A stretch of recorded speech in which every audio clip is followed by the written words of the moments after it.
Supreme court ने कुख्यात अपराधी शहाबुद्दीन के केस में दी गई व्यवस्थाओं का आधार बनाते हुए यूपी के गैंगस्टर मुख्तार अंसारी को पंजाब की जेल से बांदा जेल में भेजने का आदेश दिया है।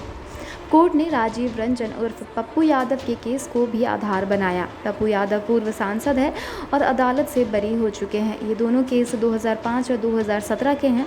कोर्ट ने दोनों को ही पटना से दिल्ली की जेल में स्थानांतरित करवा दिया था। जस्टिस अशोक भूषण और SR रेड्डी की पीठ ने 56 पन्नों के फैसले में कहा है कि भले ही अपराधी को स्थानांतरित करने के लिए अनुच्छेद 32 के तहत दायर की गई याचिकाएं विचारणीय न हो, लेकिन कोर्ट संविधान के अनुच्छेद 142 के तहत अपनी शक्तियों का इस्तेमाल करते हुए पूर्ण न्याय के वास्ते कैदी को जेल से स्थानांतरित करने का आदेश दे सकता है। कोर्ट ने कहा कि शहाबुद्दीन मामले में मारे गए पत्रकार की पत्नी आशा रंजन की याचिका पर कोर्ट ने 2017 में संविधान के अनुच्छेद 142 के तहत शक्तियों का इस्तेमाल कर शहाबुद्दीन को पटना के बेऊर जेल से दिल्ली के तिहाड़ जेल स्थानांतरित किया था। इसी व्यवस्था को इस मामले में आधार माना जा रहा है और माफिया डॉन मुख्तार अंसारी को बांदा जेल में स्थानांतरित करने का आदेश दिया जा रहा है। कोर्ट ने कहा था कि जेल मैनुअल में विचाराधीन कैदी का एक राज्य से दूसरे राज्य में स्थानांतरित करने का प्रावधान नहीं है, लेकिन यदि परिस्थितियां मांग करती है और कानून के शासन को पूरी शक्ति के साथ चुनौती दी जाती है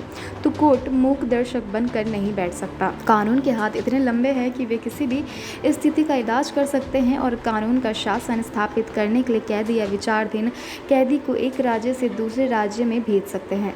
कोर्ट ने कहा था कि कैदी के वकील का ये कहना है कि जेल मैनुअल में विचाराधीन कैदी के स्थानांतरण के प्रावधान नहीं है तो ये दलील कानून के अधिकरण और गौरव को कमतर करने का प्रयास है।